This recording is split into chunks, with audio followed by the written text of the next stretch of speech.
Hey everyone, welcome to BL's Story of Love. If you're here for the first time, don't forget to subscribe, leave a like, and turn on notifications. Get comfortable, put on your headphones, take a sip of tea. The city had been pressing on him since early morning, like always. But today Lev felt its weight especially clearly. The narrow rental apartment on the top, almost attic floor seemed even smaller than usual. Dampness seeped from the ceiling. In the bathroom, water dripped in a thin, nervous rhythm. Behind the paper-thin wall, someone was drilling into concrete again and swearing in broken local slang, mixing foreign words with familiar curses. Lev woke up before his alarm to a sound he already knew by heart. In the next room, a blanket rustled softly, small feet slid across the sheet, and the child turned onto his other side. The boy was still asleep, hugging a misshapen cheap plush lion. The toy had long lost its shape and brightness, but in their washed-out gray morning, it was the only warm spot of color, a dull yellow piece of somebody else's sun in someone else's apartment. For a while, Lev just lay there and listened. The neighbors upstairs moving around, getting ready for their early shift. The dull thump of the elevator stopping on their floor. The alarm on his phone starting to whine and then dying out as he stopped it before it could spiral into a full breakdown. Nothing in these sounds was new, but today every one of them felt like another reminder. Time was almost gone. The place smelled of damp wallpaper, cheap floor cleaner, and fatigue. Lev had long since stopped noticing the smell of fear, his own fear, the same way you stop noticing your own skin. It was hammered into the walls, into his clothes, into every chipped mug in the kitchen. Fear of waking up one day and finding that letter he'd been dreading for months lying under the door. Today, the letter wasn't under the door. It was on the kitchen table, and the red stamp of the management company stared at Lev like an unblinking eye. Yesterday, he hadn't dared open it in front of the child. He'd simply taken it from the postman, nodded, mumbled a mechanical "thanks," and shoved it into the stack of unpaid bills. Now there was no way around it.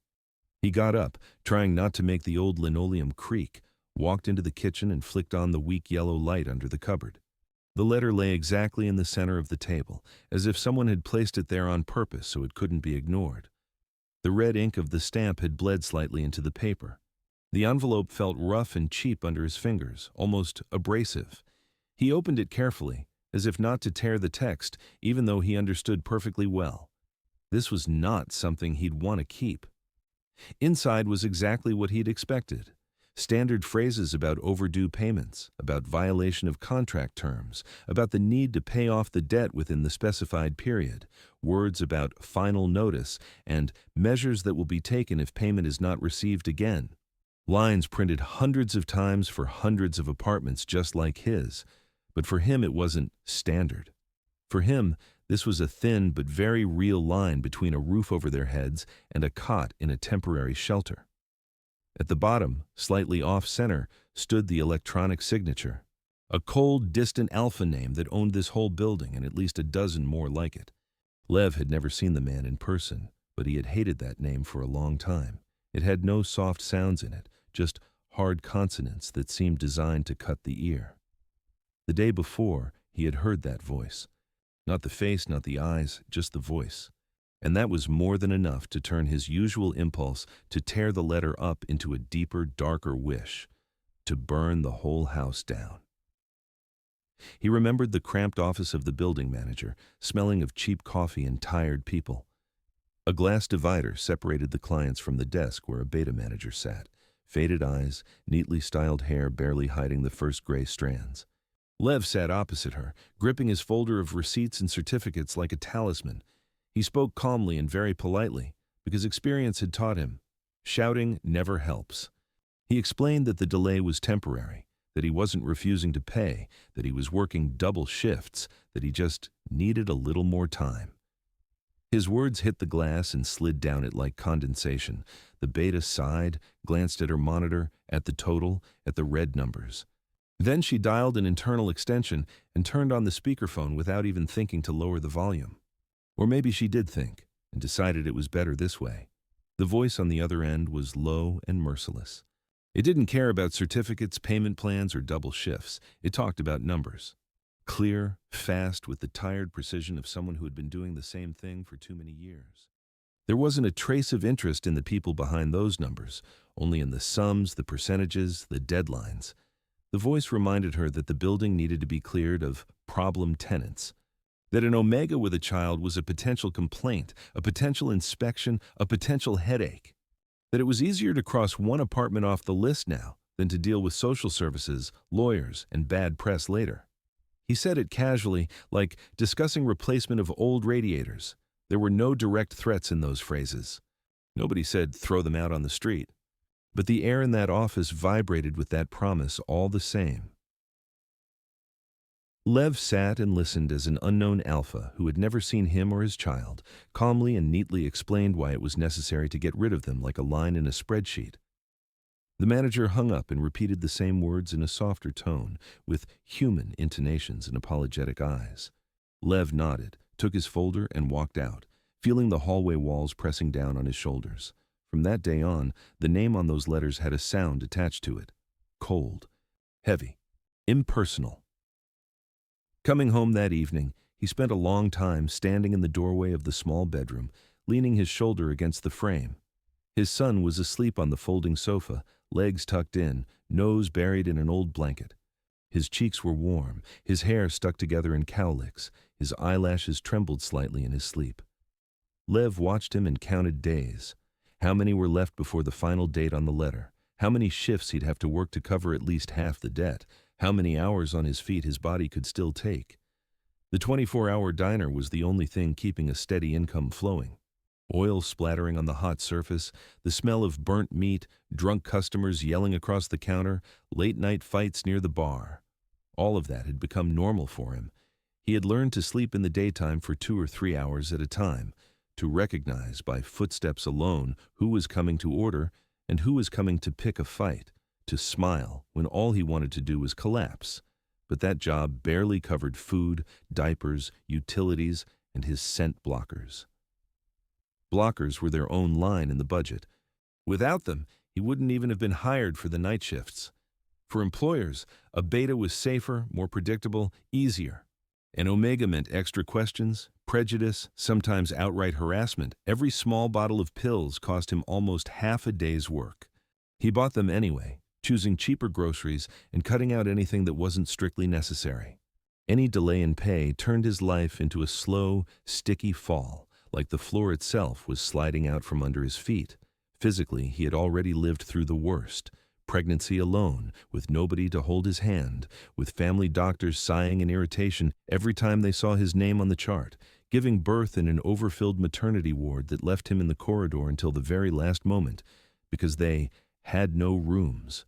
Recovery on cheap medication that he rationed drop by drop to last him through the full course. Back then, it had seemed to him that this was rock bottom. Now, with a living child next to him, to his right in the crib, and to his left in every thought, fear had changed shape. Any letter with a red stamp now meant danger not only to him. It was a reminder that this small person could lose not just their room, but their sense of safety. He walked over to the window and lifted the blind a little. From the 5th floor, the view opened onto a gray courtyard choked with cars. The playground, once bright and colorful, now looked worn and tired. The swing creaked. The sandbox had turned into a muddy pit with cigarette butts instead of toys. Couples trudged home from night shifts, arguing by the parking lot. An elderly beta neighbor with a cane crossed the yard, slowly, stubbornly keeping his rhythm. For a second, Lev pictured himself and his son going down those stairs with a suitcase or a couple of bags. And then what? The intake center, friends who barely had enough for themselves. The train station, where people with nowhere to go tried to sleep sitting up. The picture was so vivid that he instinctively leaned on the windowsill, as if his balance truly depended on it. Somewhere behind the wall, someone turned on the TV. A cheerful host announced the growth of the property market, new housing projects, how the city is changing for the better. Lev let out a short, joyless breath of laughter. The city's progress was being built right on top of people like him. His son woke up and called out to him quietly, and Lev pulled away from the window. The child's room smelled warm, with a hint of milk. The boy, still too small for his age, rubbed his eyes with his fists and reached out toward him. Lev picked him up, breathed in his simple, clean home smell, and felt something shift inside. Fear was no longer only about the future. It was also about what kind of father he was going to be in that future. He made them a modest breakfast. Heated up leftover porridge, spread a thin layer of cheap paste on bread, boiled water for instant coffee. His son ate happily, splashing food everywhere. And for a few minutes, Lev let himself enjoy the illusion of normal life. He talked to him in a half-whisper about the morning, about how today they would draw pictures before Dad left for his shift, how the lady from the 5th floor would come sit with him later. The boy listened with serious eyes, the lion clutched in one hand. Back on the kitchen table, the letter lay in its new place, now next to the child's cup. The contrast hurt his eyes, a white sheet with black text and a red stamp. Next to it, a plastic cup with a little car printed on it and sticky juice traces on the rim. That frame held his entire life. Toward evening, when the city started to light its concrete with neon, the apartment slipped into its usual half-darkness. Lev put his son down for a daytime nap to at least partially make up for his absence at night. He sat on the edge of the sofa until the child's breathing turned slow and even. Then he went back to the kitchen, opened his old laptop that should have been scrapped years ago, and waited for it to reluctantly wake up. Job listing sites loaded slowly. Pages froze, then jerked. But that delay gave him a strange, precious thing, a little extra time to think. His fingers moved over the touchpad automatically, scrolling down endless lines: cashier, order picker, night loader, call center operator. Almost everywhere was that one word he could no longer afford: work with no accommodation. He scrolled through dozens of ads until his eyes burned from the strain. His attention caught only on those rare lines that mentioned housing, hot meals, a fixed salary. Nannies, caregivers, live-in house staff, workers in retirement homes, teaching assistants. Almost everywhere they wanted spotless health checks, references, and often, explicitly, a beta status. He caught himself reading the same paragraph over and over, not even noticing time passing. Inside, a simple, cruel thought was slowly taking shape. They needed to get out of here before someone physically threw them out, not wait until someone else's signature decided everything for them, but try, at least once, to change the scenery on his own terms. His fear of change crashed against his fear of staying where he was. A new place, a new boss, new rules. All of that terrified him almost as much as the thought of ending up on the street. But here, in this narrow apartment with peeling walls and that letter on the table, he had run out of time. He closed his eyes for a moment and let himself whisper a small, almost childish thought: why now? Of course, there was no answer, just the trembling line of the deadline in the letter, and the quiet murmur of strangers behind the wall humming along to his decisions. Somewhere inside him, almost imperceptibly, a point of no return began to form. For now, it was just a stubborn, quiet desire to take at least one step toward the future himself, instead of waiting to be kicked into it. The endless list of jobs kept unrolling on the screen like a gray sheet. Cashier, courier, night operator, warehouse picker, dispatcher. In almost every ad, the same phrase repeated: full-time shifts, no distractions, no children allowed at work. Lev scrolled through the options, feeling that familiar tightening in his chest, like someone had pulled a belt too tight under his ribs. He sat at the rickety kitchen table, propping his cheek on his hand, and glanced every now and then at the open bedroom door. In the dim light, he could see his son's small figure on the sofa, breathing quietly. Every new no in those listings echoed in his head not as "doesn't fit," but as "won't survive." He was already about to close the site and resign himself to trying to grab extra hours at the diner when his eye caught a headline in bold. The ad stood out from the others from the very first words. Not "staff wanted," not "worker required," but a sentence that sounded almost like the beginning of a different life. A well-known businessman, a single father of quadruplets, is looking for a live-in caregiver. Lev reread that line, afraid he'd misunderstood. Well-known businessman. Single father. Quadruplets. Live-in. Further down was a list of conditions that made his tired brain, for a second, try to form something like hope. A separate room in the house. Meals included. A salary that, compared to what he had now, looked almost solid. and that vague phrase, "must be ready for a non-standard work schedule," which could mean anything, from night terrors and bedwetting to the father disappearing on sudden trips. The list of requirements was as long as a holiday shopping receipt: teaching degree or medical background, verified experience working with children, mental health clearance, substance abuse clearance, full medical check, written references from previous employers. And at the very end, that familiar line: preference given to beta candidates. Lev let go of the mouse and closed his eyes for a moment. Those 3 words, preference to betas, didn't sting because they were surprising, but because they were painfully predictable. That was how it worked almost everywhere. Omegas weren't trusted with jobs like this. Too many biological risks, too many stereotypes, too many other people's fantasies where there should have been nothing but work. He leaned back in his chair and listened to the old fridge creak and hum, somewhere near the end of its life. In his head, a simple but important fork in the road slowly formed. Stay here. Live with his son in a half-ruined apartment where every letter with a red stamp could be the last straw, or take the risk and try to step into someone else's house, hiding the one fact that most employers saw as a problem before anything else. His Omega status had been buried under layers of scent blockers and a carefully built legend for a long time now. A beta nurse he knew, with gentle hands and tired eyes, had once helped him get his lab results in order, for money and silence. Ever since, all his paperwork listed him as beta. Not the strongest, not exactly healthy, but neutral. Safe. He had trained himself to be in control of his body as if his life depended on it, because it did. He took his blockers on schedule. Avoided situations where his scent could betray him.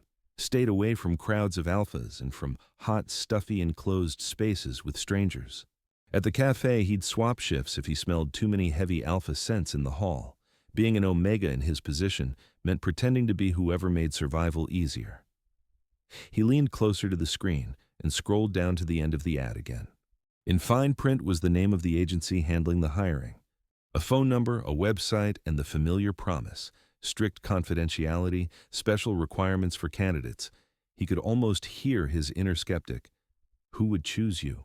You, with your overdue bills, borrowed kids' clothes, and patched medical record. But next to that voice, another one had appeared. Softer, but clearer. If you don't even try, you'll sit here to the very end, waiting for someone to drag you out along with the furniture. He placed his hands on the keyboard and started working on his resume. The old file on the laptop was useless now. It belonged to another life. He rewrote everything.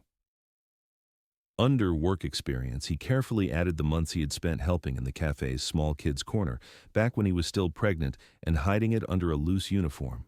He wrote a couple of lines about younger cousins he'd watched when he still lived with his family. Mentioned volunteer shifts at children's centers he'd done before his son was born. He did not write a single word about his own child. That was too risky.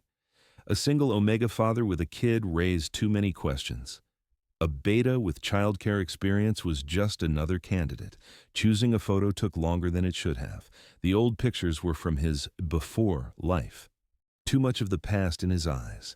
The recent ones were full of fatigue, dark circles under his eyes, and the bad lighting of their kitchen. In the end, Lev picked a neutral shot somebody had snapped at the cafe counter. He was in a clean uniform, hair tied back, face calm. On that photo, he looked exactly how he wanted to be seen. Neat, low-key, dependable. He wrote the cover letter several times, wiping out extra emotion each time. No, please, I'm begging you, or this is my only chance. He left only the facts: age, beta status according to documents, work experience, readiness to live in, no bad habits. At the very end, he added one short line, that he was not afraid of difficult children or messy situations. That wasn't something he'd read in a book.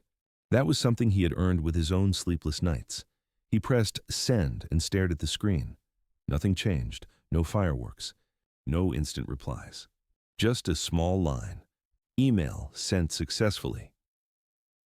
Life in the apartment stayed the same. The tap still dripped. Somebody still cursed behind the wall. His son still breathed quietly in the next room. The call from the agency came the next evening when Lev was trying to put the boy down for a nap before his night shift. The number was unfamiliar, a landline. He slipped quietly into the kitchen, pulling the door to the bedroom almost closed, and answered. The conversation was formal but tense. The beta voice on the other end wasn't cold or warm, just experienced and focused. They clarified details from his resume, asked about how he handled stressful situations, what he would do if a child got sick in the middle of the night, how he felt about strict schedules and about the house being far outside the city. Lev answered honestly within the limits of his legend. He emphasized his night work experience, that he didn't panic when a child cried, that he could run a household without dumping everything on the owner. He said he knew how to keep distance, not to intrude on the family, to respect private space. The word omega didn't appear, not in his speech, not in their questions. At one point they asked him to describe his strongest side in a single sentence. He hesitated, then said what he truly believed. He didn't give up after the first try. Even when he was scared, even when nobody believed in him, the woman on the other end paused for a second, then, probably, gave a small nod he couldn't see and asked him to send scans of his medical clearances and references. He assembled his medical file from scraps of different clinics, carefully cleaning out anything that could expose his status and leaving only neutral notes in the final line. No restrictions for work. Days passed. The apartment shrank again, turning back into a box where life fit between the crib, the stove, and the table with the laptop. Lev was already starting to convince himself that the agency had found someone better. Someone without debt, without a child, with a real teaching degree. Then his phone rang again. This time the voice was more official, with a hint of something like satisfaction underneath. The kind you hear when a rare puzzle piece finally clicks into place. His resume had been approved for the next stage. The client wanted to meet him in person at the agency office. They gave him the address, date, time. Asked him to bring original documents, copies of all certificates, and be ready for additional questions. He came to the office in clothes that once counted as dressy for him. A neat shirt bought long ago, buttoned up to his throat. Clean but slightly faded dress pants.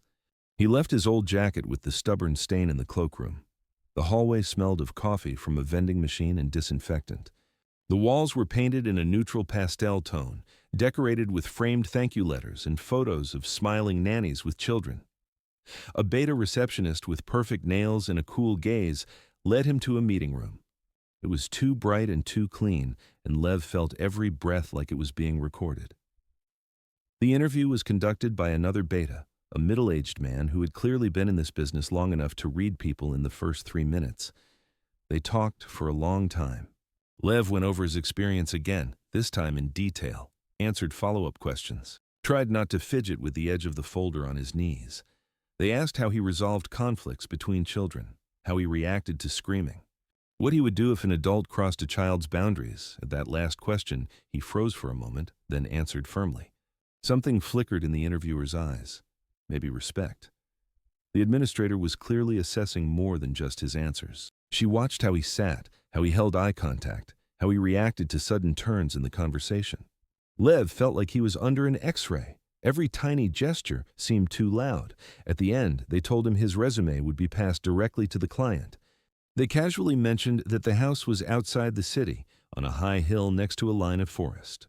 They never said the owner's name, just underlined that he was a major alpha businessman with a reputation for not tolerating weakness and valuing discipline. There was a warning in that tone. It will not be easy there. He took the same route home along sand-dusted sidewalks, feeling everything inside him rattling like loose parts in an old machine. In the apartment, he took off his jacket, leaned his back against the door, and just breathed for a minute. Then went to the child. His son greeted him with a wide grin and a question that sounded too adult for such a small boy. "Dad, are you tired?" Lev pulled him close, inhaled his warm, familiar scent, and felt fear, hope, and exhaustion collide in his chest. 2 very real pictures fought for space in his mind. The first, a night in an intake center where the lights never go fully off. Strangers walking past their bunks. His child unable to sleep because of other people's voices. The 2 of them in line for a bed with their entire life packed into 2 bags. The second, a strange house far from the city, a strict alpha owner, 4 small children to watch day and night. A relentless schedule, someone else's rules. Constant tension, waiting for the moment his secret finally slipped out. Neither option was safe, but only one of them gave even a small chance of not ending up on the street. The next day, closer to noon, his phone vibrated again. The agency manager's voice was businesslike, but underneath Lev caught that slight edge of excitement, the sound of a rare match. He was invited to the final interview at the client's house. The road to the house on the hill turned out longer than it looked on the map. The minibus left the gray city behind, its wheels chewing over broken asphalt, and the scenery outside the window slowly started to change. Graffiti-covered walls, crumbling facades, and sagging balconies gave way to smooth fences, fresh plaster, and carefully trimmed lawns. Lev sat by the window, his fingers locked around the folder in his lap, feeling his decision sway inside him with every turn. He had left his son with the elderly beta neighbor on the first floor, the one who watched him from time to time for a small fee. He'd lied again, saying he was going to a regular interview not far away. In truth, the distance between their world and the house on the hill couldn't be measured in kilometers. The minibus dropped him off at a stop by the highway. From there he had to walk toward the tall iron fence visible in the distance. The closer he came, the clearer it became that this was not just a private home, it was a fortress disguised as a modern villa, a high fence with built-in cameras, the sleek line of a gate that smelled of metal and money. Lev stopped for a second to steady his breathing. "You're not walking back now," his inner voice said dryly. He pressed the intercom button and felt something in his chest flinch, like his heart wanted to hide. The house did not respond right away. First, the security system did. A short electronic tone, a camera turning with a quiet mechanical click, a crackle in the speaker, a polite but impersonal voice asked for his name and the purpose of his visit. Lev introduced himself, mentioned the agency, and a minute later the heavy gate slid open with a soft metallic rustle. Inside, the quiet was unnatural. No shouting, no running kids in the yard, no clatter of bottles or loud music. A narrow path led upward to the house between perfectly cut bushes. The wind stirred the tops of tall trees, but even that sound seemed restrained, softened. Several cars stood in the parking area, each worth far more than everything in his rented apartment put together. The asphalt was smooth, without a single pothole. Everything looked polished, scrubbed, almost sterile. Lev walked up the path, feeling each step too clearly. The soles of his cheap shoes seemed too loud against the gravel. His freshly washed jacket still felt out of place here. The house rose above the hill in a confident line of glass, concrete, and wood. No ornate columns, no plaster flowers, just modern, expensive, and absolutely sure of its right to be here. A security guard, a beta with sharp, attentive eyes, met him by the wide front steps. He nodded and led Lev inside. The air changed almost physically once they crossed the threshold. The smell of expensive wood and glass cleaner, coffee, someone's perfume, and something else, the subtle presence of a well-designed security system. No visible guards in the corners, no barking orders. But under each smooth surface, Lev sensed a level of control he hadn't seen before. The spacious hall overwhelmed with its scale. The ceiling soared away upward, soft light poured from hidden fixtures. The stone floor was cool through his soles. Paintings hung on the walls, too expensive to be simple decoration, too correct to feel like a personal choice. Lev caught himself thinking that the whole place looked like a showroom, perfectly arranged for other people's eyes. Only one layer didn't fit this polished picture. Somewhere beyond one of the doors, sounds blended and spilled out into the quiet hall. Light tapping of small feet on parquet, the scrape of plastic toys dragged across the floor. High chiming laughter, a quick burst of crying, almost immediately drowned out by something louder. The kind of children's noise you could not hide, even in the most expensive house. The housekeeper met him, a beta woman in a flawlessly tailored suit. Her voice held not a drop of softness, only polished courtesy of someone who kept the entire place running and had no intention of wasting time. She looked him over from head to toe. Clothes, posture, folder, even the way he shifted his weight from foot to foot. From her short remark about the value of punctuality, Lev realized the test had started before he'd even opened his mouth. They spoke in a small sitting room that still managed to feel enormous. Soft sofas, a low table. Big windows looking out on the garden. Somewhere deeper in the house, the children's voices continued to tear tiny holes in the formal atmosphere. The housekeeper outlined the rules without glancing at notes. The quadruplets schedule, the nanny's duties, confidentiality requirements. No outsiders in the house, no personal guests. Minimal days off to be agreed on in advance. Complete obedience to the house rules and to the owner. The alpha's last name slid between the lines, but Lev had already seen it earlier that morning on the brass plaque at the gate, and something twisted inside him. It was the same name printed at the bottom of his eviction notice. The same man who, through the management company, had labeled him a problem tenant. He pretended not to notice the coincidence. He allowed himself only a brief internal deal with it later and pushed that thought somewhere far into the back of his mind. They took him upstairs. The staircase was wide, with smooth railings perfect for kids to slide down if nobody stopped them.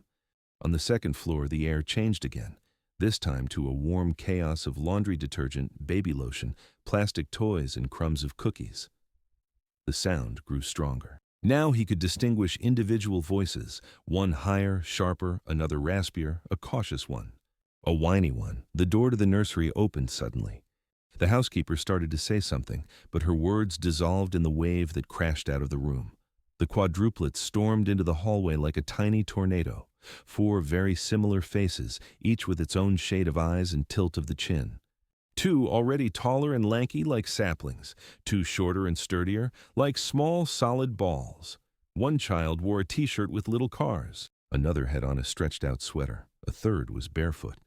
The fourth had on 2 different socks. They stopped in front of Lev in a crooked line, studying the new adult with the direct, merciless curiosity only children have. There was no fear or delight in their looks. Just a clear, silent question. Will this one stay or vanish like the others before him? Lev knew there had already been several nannies. The agency had mentioned it briefly, with no detail, but now he could practically hear that history in the air.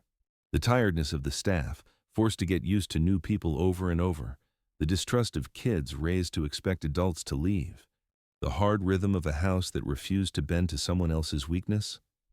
One of the children, a girl or maybe a boy he didn't have time to tell, stepped forward and bluntly asked who he was. The voice rang clear and sure. Lev said his name and realized he was smiling. Not a forced, hire me smile, a real one. Inside, a quick thought flickered. 4 of them and just one of me. It was both terrifying and strangely calm. The housekeeper watched them interact, not stepping in.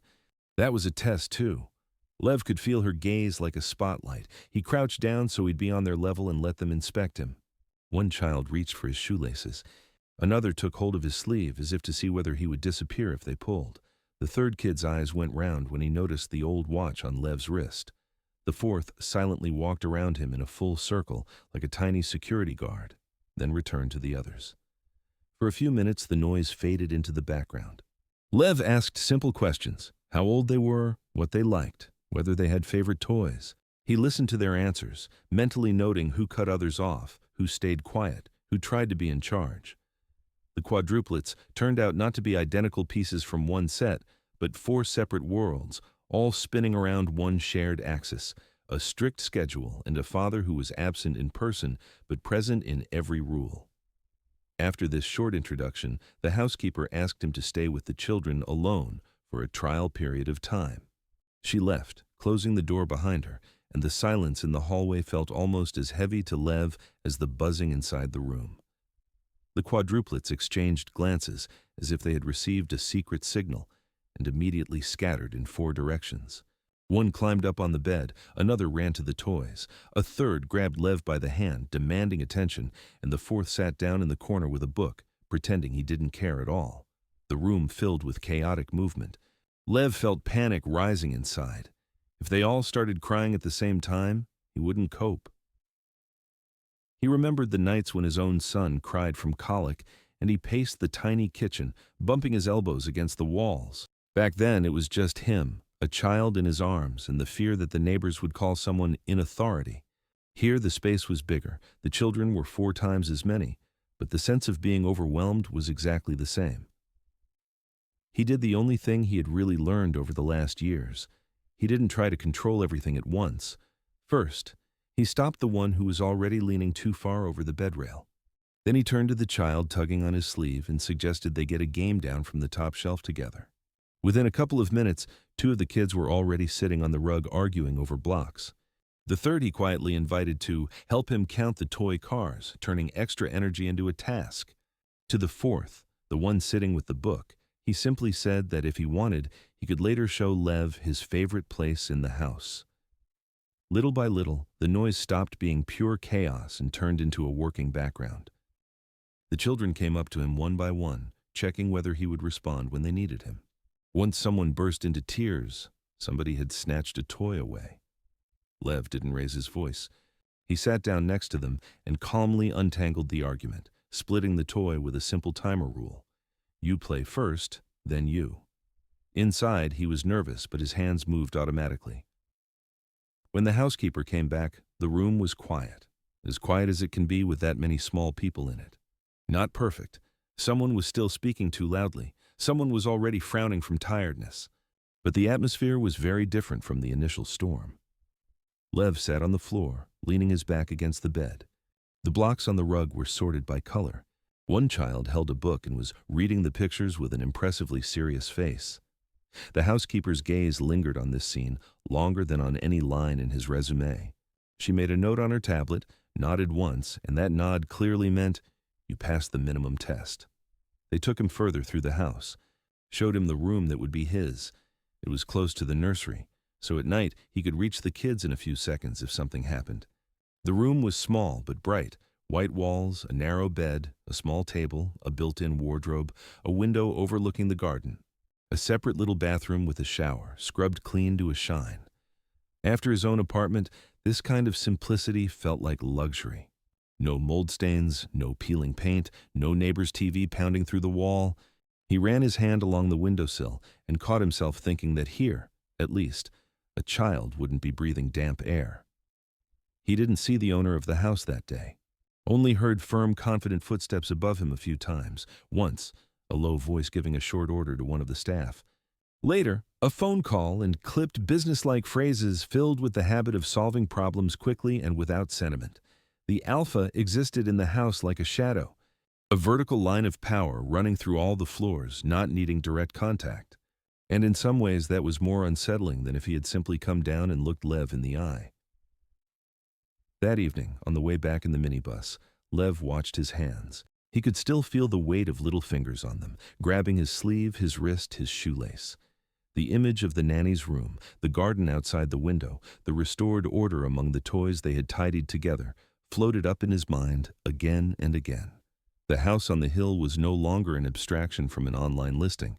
It had become a real place where they might move him and his child, a place with many rules, much external power, and a lot he would have to hide. But at the same time, a place where his son might, for the first time, have grass under the windows instead of a freezing stairwell. Only one question remained. Was he ready to live constantly under the invisible gaze of the alpha, whose cold name already stood under the red stamp on his eviction notice? And could he really keep part of himself hidden in a house where every detail seemed accounted for, where any mistake could cost not only his job, but their fragile little safety? The decision didn't fall on him like a sudden blow. It crept up slowly all night long, while the city outside the window sank into the muffled whisper of tires and the occasional shout from the yard. The narrow kitchen was lit only by a dim ceiling bulb. On the table lay 3 items that now defined his future: a small clear bottle of scent blockers, the preliminary contract from the agency, and the eviction warning with the red stamp. The blockers shimmered faintly, the liquid inside dull and cloudy. On the label, neat letters, an expiration date, a list of standard side effects. For Lev, those words translated into specific nights, when the pills knotted his stomach, when his heart skipped and stuttered, but his scent faded. Without them, he was an omega, a too visible target.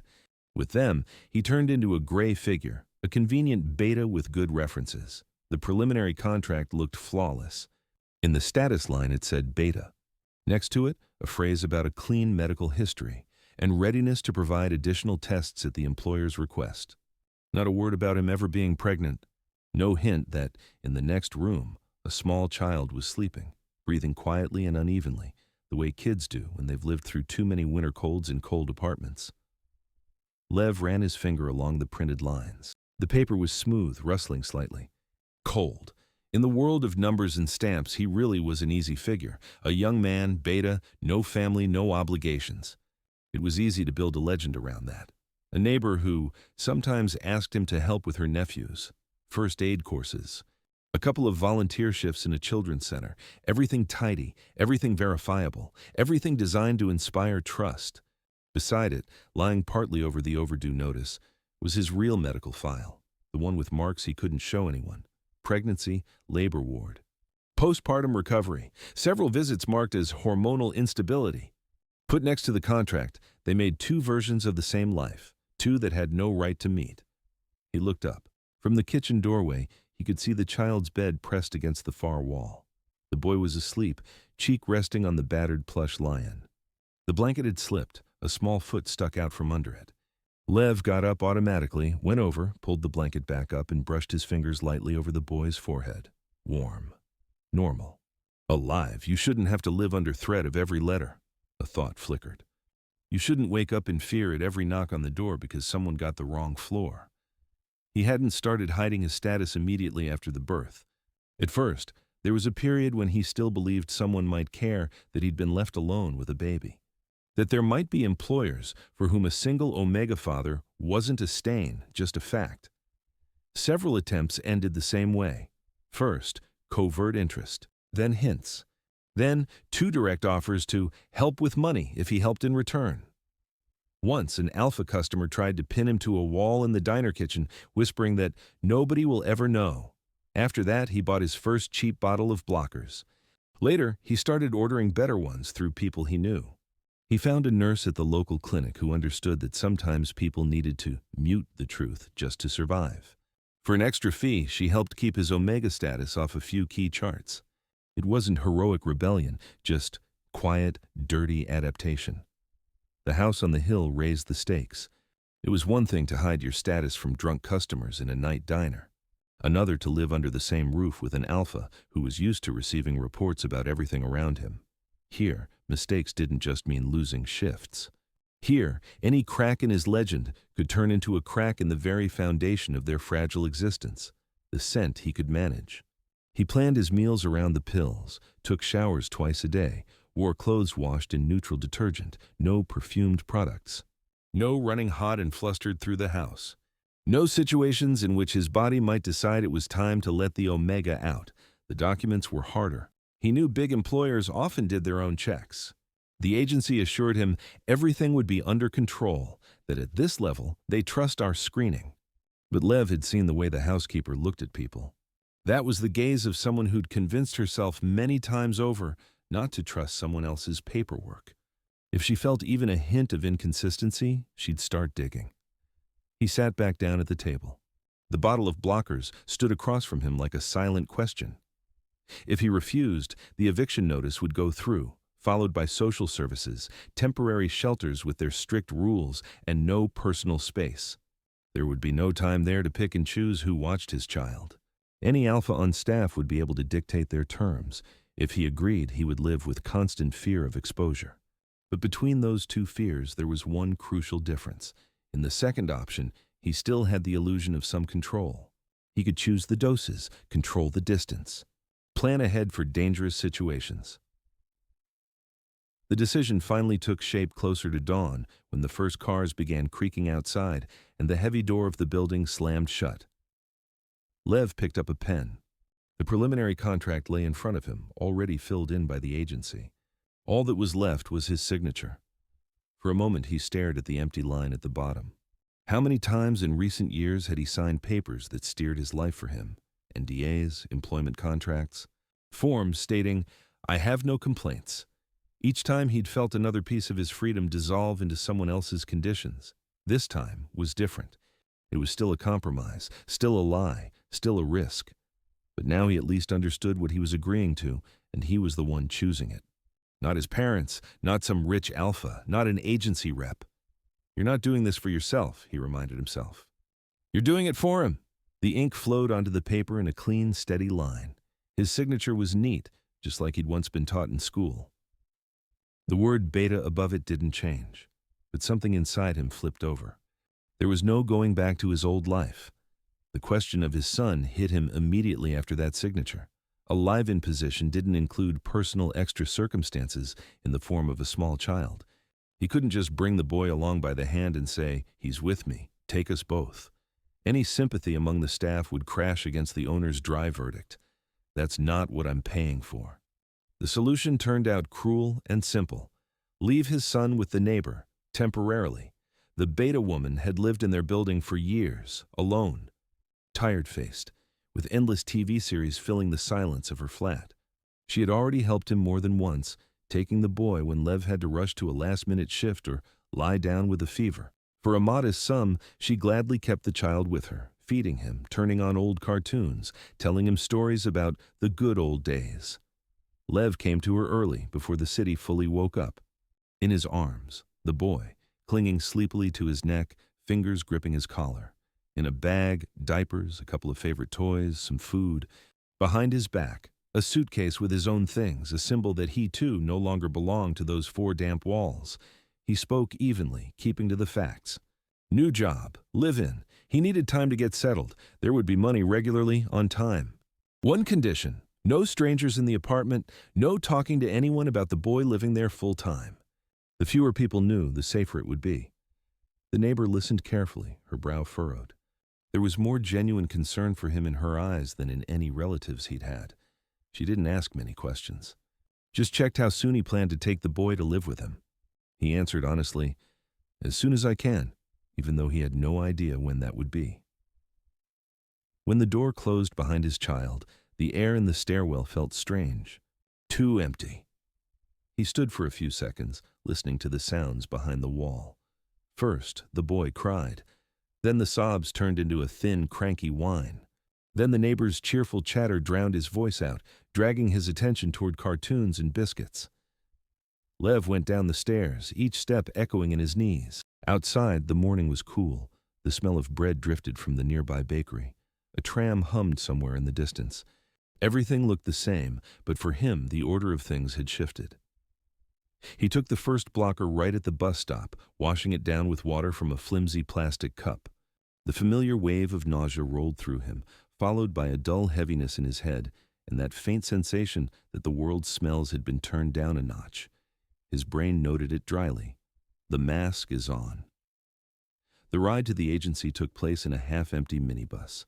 The people around him smelled of early mornings, someone else's coffee, cheap deodorant. Nobody looked at him twice. To everyone else, he was just another young man with a suitcase. Good. The less attention, the better the mask worked. At the agency office, everything happened quickly. The receptionist checked his ID, compared the signature on the contract, had him refill a couple of forms, now that the client had officially approved him. One of them had a bold confidentiality clause. He agreed not to reveal any information about the house, the family, the internal rules. The penalty was a fine, and between the lines there was another threat: the loss of his name in the small, closed circle where good jobs were passed around. They handed him a thin folder with copies of his documents, an entry pass, instructions for arrival. The time the house expected him, a note that the main contract would be signed on site, directly with the owner. The morning he left for the house on the hill was crumpled and too sharp. He passed his neighbor's door again and stopped. Behind it, the TV murmured quietly, and for a moment, he heard his son's voice. Lev didn't ring the bell. If he saw the boy now, his legs might not carry him to the bus. At the bus stop, he stood with his suitcase and folder in hand. The wind tugged at his jacket. His eyes stung from lack of sleep. Inside, everything was tangled. Fear, guilt, hope. What am I doing? Flashed through his mind. Another thought followed immediately. What else could I have done? The bus pulled up with its usual squeak. The doors opened. He climbed in, paid the fare, and sank into a seat by the window. The city slipped past again, the same buildings, the same signs, the same puddles. Only now, every second, he felt that he wasn't just going to a shift. He was heading into a life he couldn't simply slam the door on and walk away from. He was going to a house he'd seen once. To 4 children, he'd barely kept under control for half an hour. to an owner he knew only from dry phrases and a single harsh voice on speakerphone. He was going with blockers in his blood, with a beta mask glued to his paperwork, and with the first real contract in a long time, one that could give him not only a job, but a chance to drag his son out of that failing building before someone else's signature turned into action. There was no road back anymore. The first days in the house on the hill blurred together like one long, never-ending shift. Lev barely distinguished morning from evening, only the change in sounds, the loud choir of children's voices, then their tired sniffling, then the rustle of the house at night as adults tried to finish everything that hadn't fit into daylight hours. The quadruplets lived like a small pack with its own view on schedules. The printed timetable from the housekeeper started confidently with, "Wake up at 7." In reality, every morning was different. Sometimes two of them were up before dawn, demanding water, attention, and a story about the monster in the closet. Sometimes all four clung to pillows and blankets, turning wake-up time into a small war for 5 more minutes. Lev quickly realized that fighting this head-on was pointless. He adapted. First, he woke the most sensitive child, the one who'd burst into tears fastest if he felt left out. Then he brought the rest in through play, through quiet stories, through promises that today the kitchen has a secret breakfast. No shouting. No sudden movements, just a persistent gentle pull of each child from sleep into the day. Breakfasts became their own universe. Each child had a favorite plate, a favorite mug color, a favorite spot at the table. If someone ended up in the wrong place, delicate work began, redirecting attention before the conflict exploded. Lev learned to set the table in advance in a way that minimized collisions. A few extra steps, a few extra seconds, and the morning passed not in screams but in loud, manageable noise. Walks were like small tactical missions. The garden was full of interesting things, old trees, bushes, paths, stones that begged to be climbed. Lev had to keep track of several things at once: who had already tried to climb too high, who grabbed every bug, who tired easily, who could run in circles until they dropped.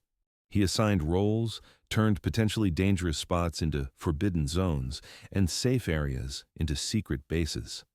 Sometimes it felt like being back in his old apartment where he'd had to fight for every free meter from cold and cramped walls. Only now there was plenty of space, and the task wasn't to stretch life out on a tiny floor plan, but to gather the scattered energy of 4 kids into something he could steer. The house slowly began to remember him. In the corridors, a new regular rhythm of steps appeared. In the kitchen, a different pattern of movement, more economical than the chefs, more confident than the temporary nannies. The smooth handrail on the staircase accepted his palm like part of a familiar mechanism. Even the electronic locks stopped feeling hostile. He learned to recognize, by sound, their short beeps that signaled someone coming or going. At first, the staff treated him with caution. Too many nannies had come and gone, leaving behind only the owner's displeasure and extra work. Lev saw the mix of fatigue and skepticism in their eyes. Another one. Let's see how long he lasts. He didn't try to befriend anyone, didn't complain, didn't pry into their lives. He just did his job. Over time, their attitude shifted. The maid started leaving a cup of tea on the edge of the counter when she knew he'd been putting the kids to bed late. The cook began asking his opinion on snacks if one of the children's appetite had changed. The guard at the gate quietly helped him out a couple of times when one of the boys insisted on pushing the button himself and froze in the middle of the passage. The alpha stayed in the background. His presence was always felt, even when he wasn't physically there. The schedule had lines like dinner with father and study time with parent. Those lines were often quietly crossed out to make the house align with reality. The housekeeper talked about unexpected meetings and urgent trips. Lev didn't ask questions. He heard the heavy front door open and close in the evenings, the office light turn on upstairs, the scent of an expensive cologne mixed with something sharp and metallic spreading through the house. Sometimes, while putting the children to bed, he caught fragments of tense conversations drifting down the stairwells. The alpha spoke on the phone briefly, sharply, without wasting words. There was force in that voice, the force of someone who pressed on situations until they yielded. But that voice was rarely heard in the nursery. More often, it was the housekeeper's clear instructions, Lev's quiet reassurances, and the endless children's noise. The blockers became part of his daily routine, as obligatory as brushing his teeth or checking that the nursery windows were shut. He set a discreet timer on his old watch so he wouldn't miss a dose. If he slipped even a few minutes, he felt anxiety rising. He couldn't afford a single leak. There were too many people in the house, too many eyes, and above all, one alpha to whom all reports flowed. Sometimes, late in the evening, when the house finally fell silent, Lev allowed himself one weakness. He would sit on the edge of his narrow bed, take out his phone, and reread the neighbor's messages. She wrote briefly. The boy ate well, was a bit cranky before sleep, asked where his dad was, but calmed down when she let him sleep with his toy. Lev read those lines and felt his chest squeeze with painful longing. The house on the hill gave him a roof, safety, a regular salary. But it didn't give him the one thing he had gone into this whole masquerade for, the right to be beside his own son. Sometimes he tried mentally to align those two worlds. Here, a spacious nursery, a garden view, a private doctor who could come at any hour. There, a cramped room, an old heater, a drawer full of cheap syrups, and a neighbor who, no matter how hard she tried, could never truly replace a parent. When he imagined his son among the quadruplets, the picture seemed almost unreal. One more child, one more voice, one more life to be responsible for. The house would not let him go. Every day brought new small tasks. Someone scraped a knee, someone fought over a toy, someone woke from a nightmare and refused to sleep alone. Lev caught himself walking the halls even in his dreams, checking whether the gate at the stairs was closed, whether any dangerous object was left out, whether the stove was off. By the middle of the second week, he suddenly realized he almost never thought about playing beta anymore.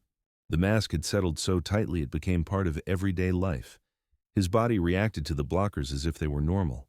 His thoughts focused not on what could expose him, but on how to get through each day so the children would fall asleep at night without too many tears. And still, the danger remained. Sometimes, in those rare short moments of silence, when the quadruplets were each focused on their own game, he listened to the house and heard things he had missed before in the rush. One afternoon, during quiet time, 3 of the children were already asleep, and the 4th was still tossing and turning, stubbornly telling himself he wasn't tired. The nursery door opened with a faint creak. A tall figure appeared in the doorway. Out of habit, Lev turned toward the window, so it looked like he hadn't noticed. The alpha walked in softly, almost soundless. He stopped beside one of the beds. The air in the room changed instantly, became denser, heavier. Lev heard him hold his breath, looking at the scattered toys and the tangled hair on the pillows. The silence hung like a curtain. The owner asked the housekeeper a few short questions. She stood in the doorway. Lev only caught fragments, routine, behavior, complaints.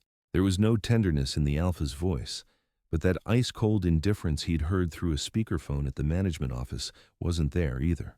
It sounded more like a hard, controlled attempt to understand what was happening in the space he had always managed at a distance.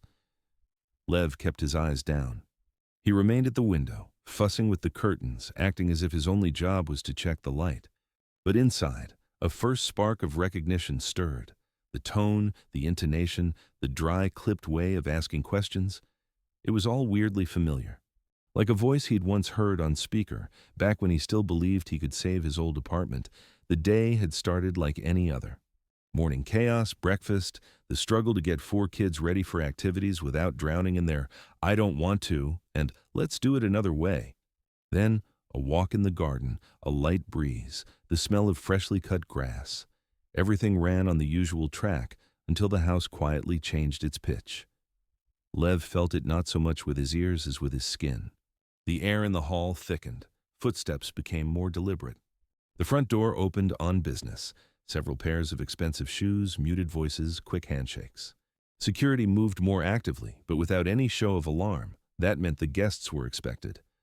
By lunchtime, the house was living in important meeting mode. The maids moved faster than usual. The chef barely left the kitchen, sending out plate after plate of snacks. The housekeeper, always strict, turned a little sharper in her movements. Someone on the staff whispered to Lev on the stairs that people from the real estate side had arrived. That they were discussing renovation of another housing cluster. They said the usual words: project, investment, fund, as if they were talking about anything but real homes and real people. Lev kept to the nursery as much as he could. His job was the children. On days like this, the quadruplets sensed the tension in the adults. Some grew quiet and clung to his legs. Others got noisier, pushing boundaries. He gathered them into games, read short stories, set up a puppet theater. Anything to keep the worry from reaching them through the walls. But the house wasn't soundproof. Sound traveled through air ducts, through the hollow spaces behind drywall, through the floors and the staircase railings. Voices from the upstairs office seeped into the corridors, mingling with the rustle of papers and the faint clink of glasses. Lev didn't mean to eavesdrop, but his hearing, trained by years of survival, pulled out familiar intonations on its own. The owner's voice sounded confident, almost lazy, like a man used to his decisions becoming the default. There was no showy aggression, only cold, honed strength. He drew lines on the mental map of the city without needing a chart in front of him. Talked about districts, buildings, sectors like lines in a spreadsheet. For a second, Lev froze with one of the children in his arms. The conversation upstairs shifted to problem assets. One building on the outskirts came up more than the others, old, unprofitable, full of social cases, families clutching every meter, single omegas with children, elderly people refusing to move. The lawyer's voice was flat as he listed the legal points that could speed up evictions. One of the guests commented on reputation, about possible media backlash. The owner answered without hesitation, calmly, simply. In that same tone Lev had heard once before, coming from a speaker on a cheap desk. He talked again about not dragging the process out, about how it was best to resolve issues with omegas with children at early stages before they found lawyers and public sympathy, about how social noise must not interfere with project implementation. Lev felt everything inside him drop. The sentences he was hearing now almost exactly matched the ones he'd heard that day in the cramped office when he'd sat there asking for an extension on his rent. Back then the voice traveled along wires, detached from any face. Now that same timbre, those same pauses, that barely noticeable smirk on the word problematic, lived inside the walls of the house where he slept, ate, and raised this man's children. He carefully set the child down on the rug and went out into the corridor under the excuse of getting water. The truth was, he just needed to move a couple of steps so air could reach his lungs again. His heart was pounding too fast. His fingers, gripping the glass, had gone white. On the staircase, the sound was even clearer. Lev stopped without going up and, whether he wanted to or not, heard one of the guests ask a question about a specific address. The address was his, that same building on the edge of town with stained stairwells, sagging balconies full of laundry, neighbor fights in a single tiny shop on the ground floor. The building he'd clung to for as long as he could, where he'd hidden his pregnancy under oversized clothes, where he'd rocked his child to sleep to the noise of someone else's TV behind the wall. Now that building existed in the upstairs world as a renovation object, ruining the nice columns in someone's report. He realized they were literally writing his past into a PowerPoint. From that second on, the voice and the last name finally fused into one person, the owner of the house on the hill, father of the quadruplets. The man whose footsteps he heard at night, whose presence cut the corridors like a blade, was no longer an abstract alpha businessman. He was that same ruthless landlord whose signature on a form could send Lev and his son onto the street. The man who didn't know his name and didn't care, but had already almost broken his life once. His thoughts scattered. One part of his mind clung desperately to the last weeks, the children's laughter, the daytime games, the warm little hands gripping his on the stairs. The other part coldly lined up the facts. This man could do anything. He moved districts, houses, lives around the board. He didn't see people like Lev as people, only as faulty elements in the system. Terror crept up not from the fact that the truth had come out. It came from the sheer scale of it. In that moment, Lev felt sharply just how thin the line was that he'd been walking. On one side, the children he had grown attached to so fast and so deeply it scared him. On the other, a person for whom he himself, his son, his old life, meant nothing if they got in the way of another deal. His throat closed up. For a heartbeat, he wanted to throw everything, the job, the room, the relative safety. Just grab his things, take his son from the neighbor, and disappear somewhere that voice would never reach. But in reality, that kind of place didn't exist. The city belonged to people like him, only sharper, more successful, more cynical. Right here, inside the story, a soft hook is born for those who aren't just listening to this as a fairy tale. A reminder, for many who are now hearing this as a voiceover or reading it in subtitles, Lev's situation isn't fantasy. How many times has a stranger's voice on the phone decided whether you get to stay in your apartment? How many times has somebody else's last name at the bottom of a document decided if you will have money tomorrow for medicine, for food, for daycare? If you've listened this far and recognize at least a small piece of your own reality in this description, this is a good moment to support the story a little. A like, a short comment about whether you've ever faced these kinds of inhuman decisions. That's not just for the platform's algorithm. It's a way of saying, yes, I also know what it feels like when your life is discussed in someone's office as a line in a report. That is a soft hook that holds attention not with cheap shock, but through recognition, through that same quiet pain that lives under the skin of so many people. Then the narration returns to the house on the hill. Lev stood on the staircase landing, shoulder pressed against the cold wall. From below came the quiet murmur of a cartoon the maid had put on for the kids. From above, fragments of phrases about square meters, renovation timelines, legal risks. Between these two floors stood Lev, a man who depended on this alpha and at the same time hated that part of his life where he treated people like furniture. He forced himself to go back to the nursery, took a breath, smoothed his face, made sure none of the children saw what state he was in. The beta mask slid back into place, smooth and solid. But now, behind it, something pulsed that he could no longer ignore. He was living in the house of a man who, without a second thought, would have thrown his old life onto the trash heap. He was taking care of the alpha's children, for whom his own child would be nothing more than another inconvenient line in the social cases section. That thought didn't go away, no matter how hard he tried. It settled at the core of a new, deeper conflict. From now on, every step through this house, every glance at the quadruplets, every breath taken in the owner's presence was colored by that knowledge. And somewhere deep down, Lev already understood. A collision between them was inevitable. From that day on, the house really did sound different. Outwardly, nothing changed. The same long hallways, stone polished to a matte shine, the smell of coffee in the morning and expensive cleaning solution in the evening. But every time the office door upstairs opened and the heavy, confident scent of the alpha drifted into the air, something twitched inside Lev, like an exposed nerve. He could no longer hide behind the convenient word, owner. In every step on the stairs, he now heard the man whose signature had once almost thrown him and his child out on the street. In every short instruction from the housekeeper, passed along as his decision, he saw that same cold logic where people were nothing but cells in a table. His first instinct was to leave, to vanish from this house as quietly as he had entered it. In his mind, he tried on that scenario. Pack his few belongings, ride back to the old neighborhood, climb the familiar stairs, unlock the door to his rented apartment.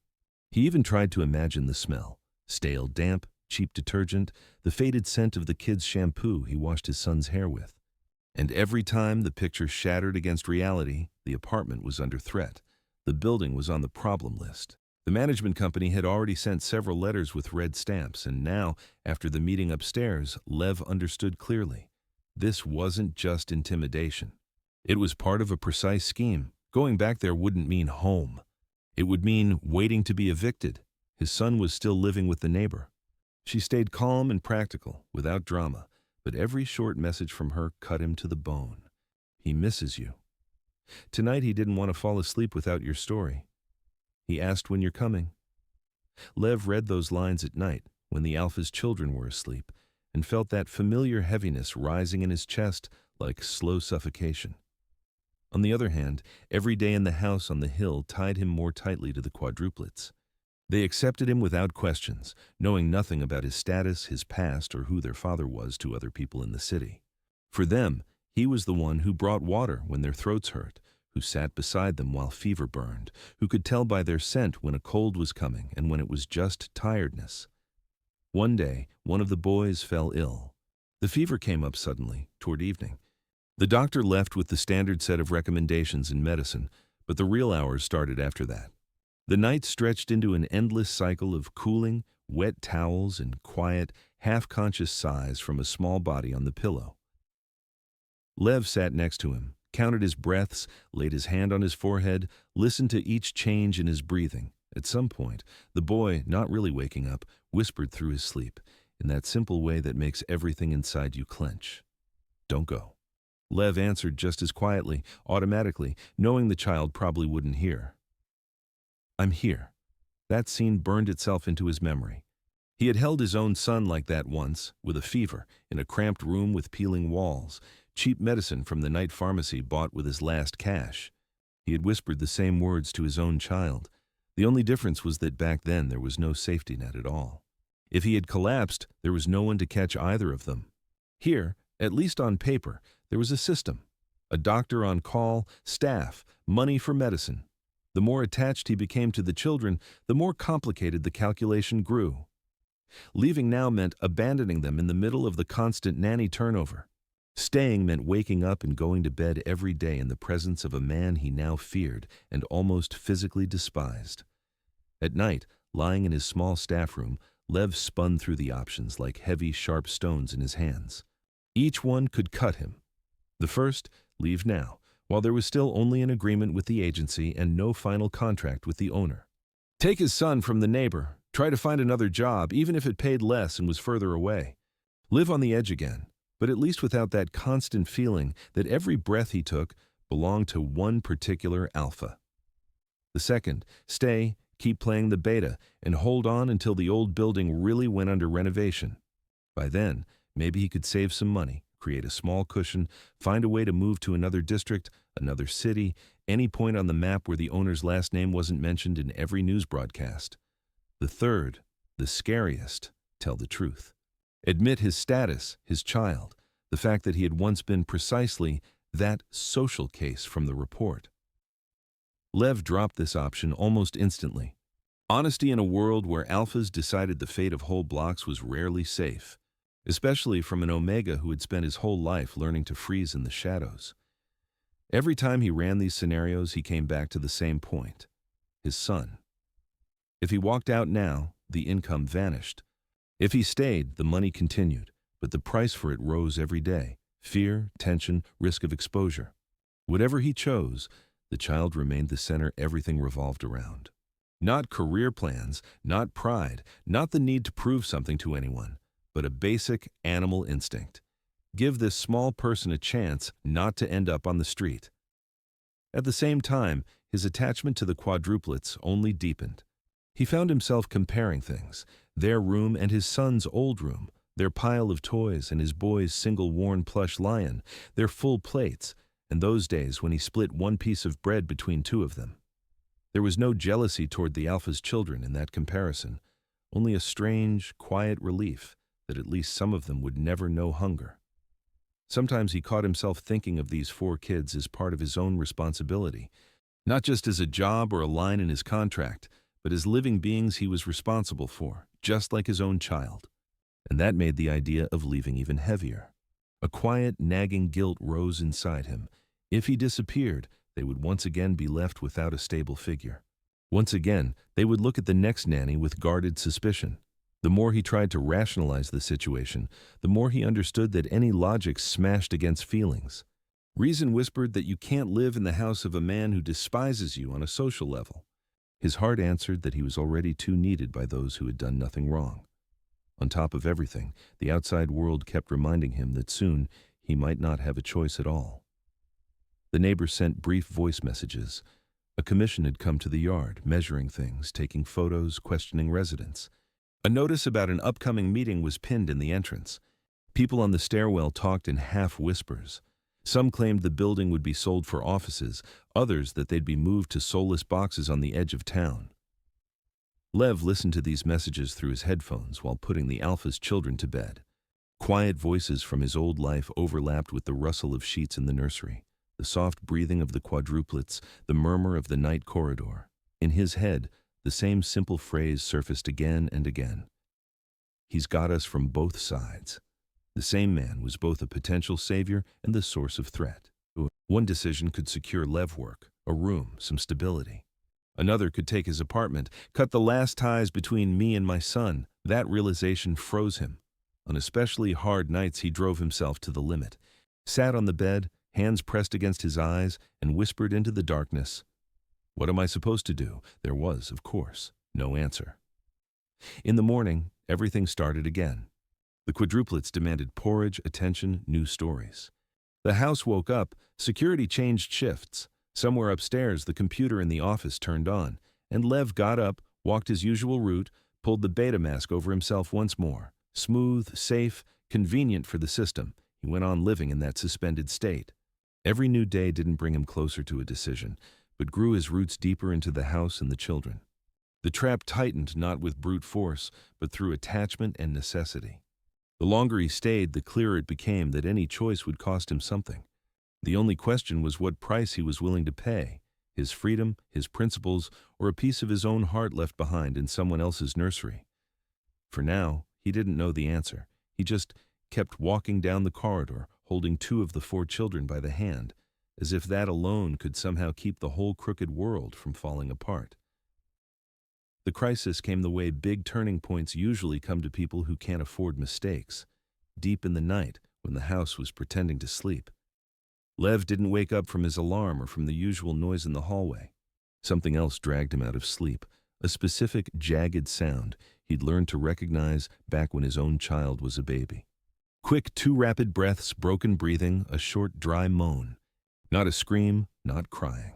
The sound a body makes when it admits it can't cope on its own anymore. He was on his feet almost instantly.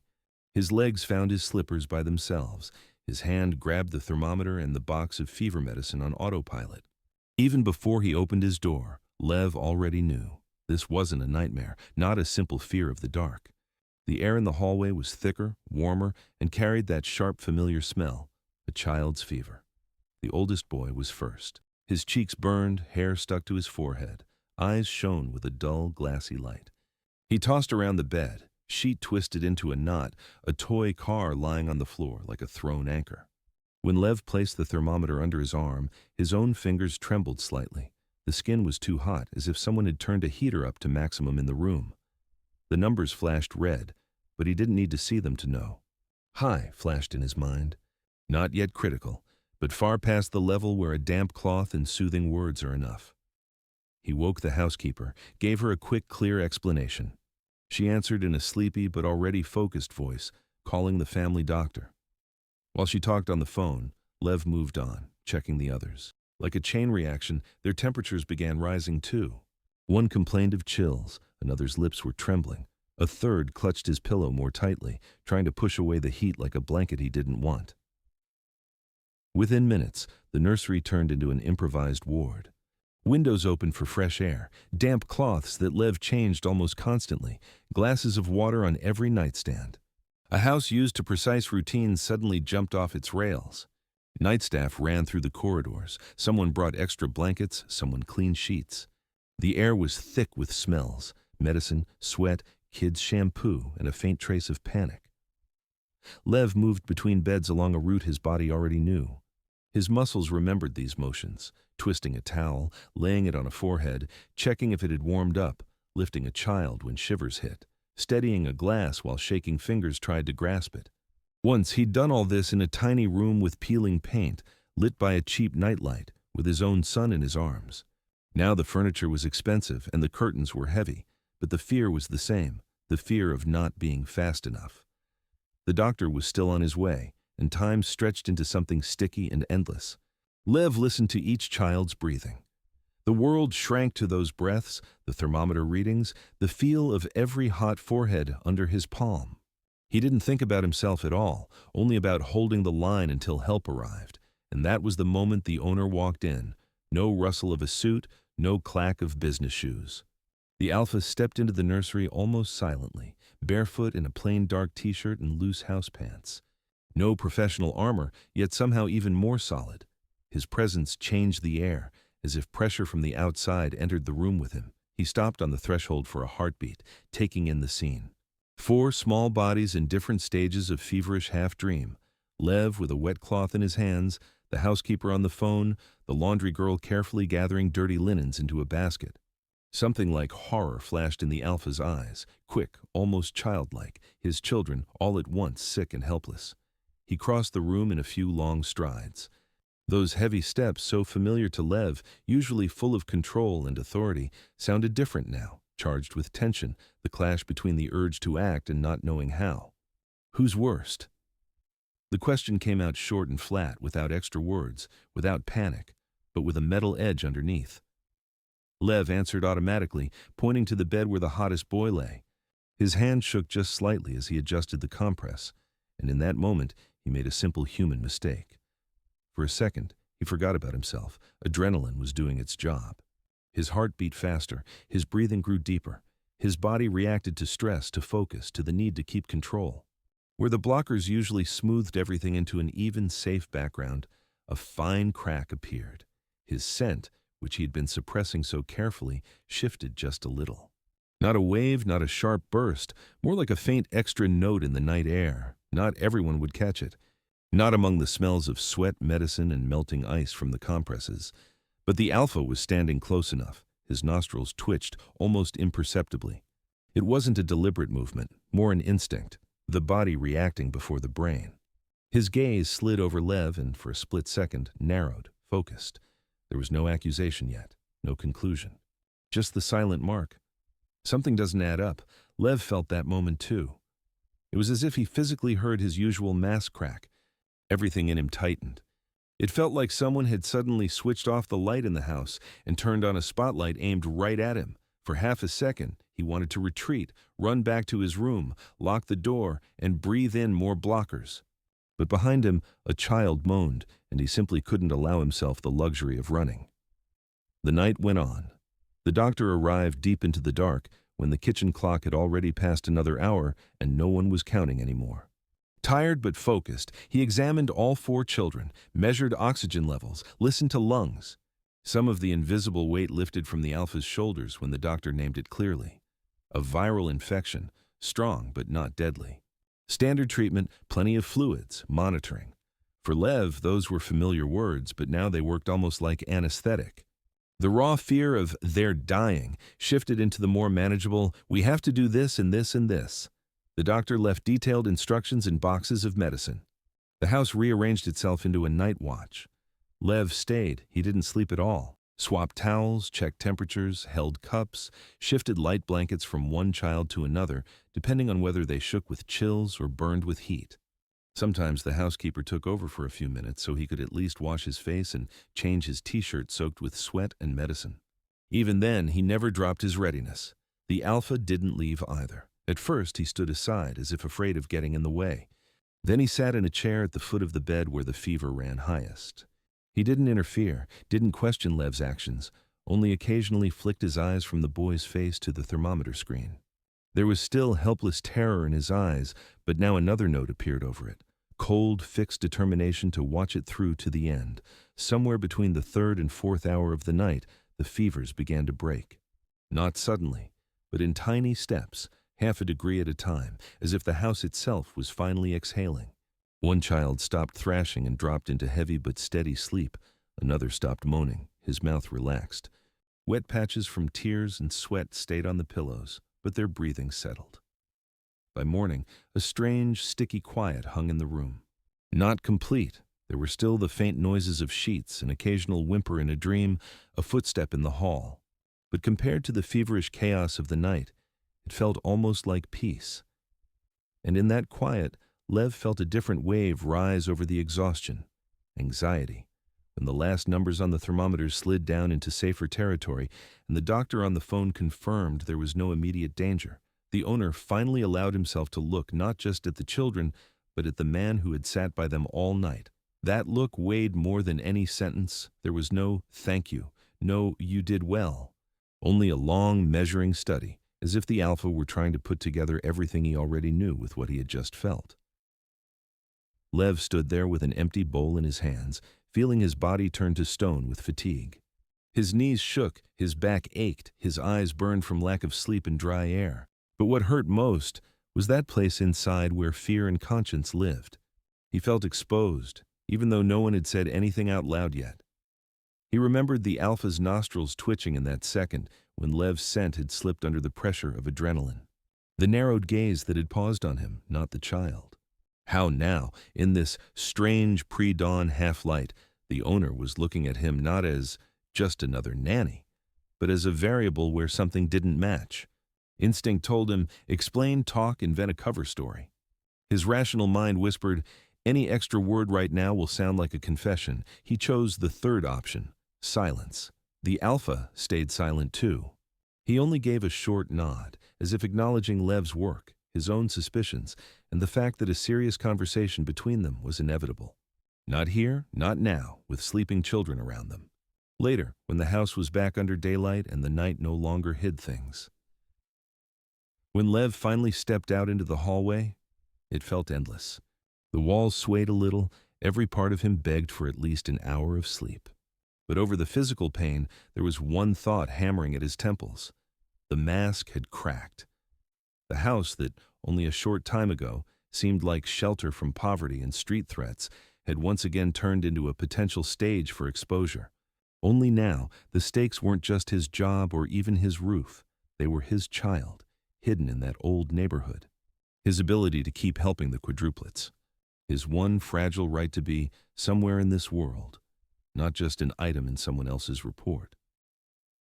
He went back to his small room, sat on the edge of the bed, and for the first time that night allowed himself to close his eyes. Even in that short, broken sleep, he dreamed the same thing over and over. The nursery door flung open, children burning with fever, a heavy male gaze, and a barely spoken but very real question that still hadn't been said out loud. Who are you really? The conversation didn't hit Lev right after that night. For a few days, the house lived in a strange waiting mode. The quadruplets got better, fevers dropped, their usual rituals slid back into place. Medicine gave way to vitamins, wet towels to fresh duvet covers. Night watches to daytime walks in the garden. Only the air didn't go back to normal. Lev felt it with his skin. The staff's glances grew more careful, even though no one but him, the owner, and the housekeeper knew what had happened in the nursery. The alpha's footsteps in the corridor were still rare, but every time he passed by, Lev felt that brief, attentive swipe of his gaze. Not hostile, not angry, more like a study. He waited to be called in for the agency to ring for a formal notice of termination. Any little thing felt like a sign. A call from reception, a passing mention of a lawyer visiting, even the rustle of documents in the housekeeper's hands. Everything sounded like it might be the beginning of the end. When the invitation finally came, it was completely ordinary.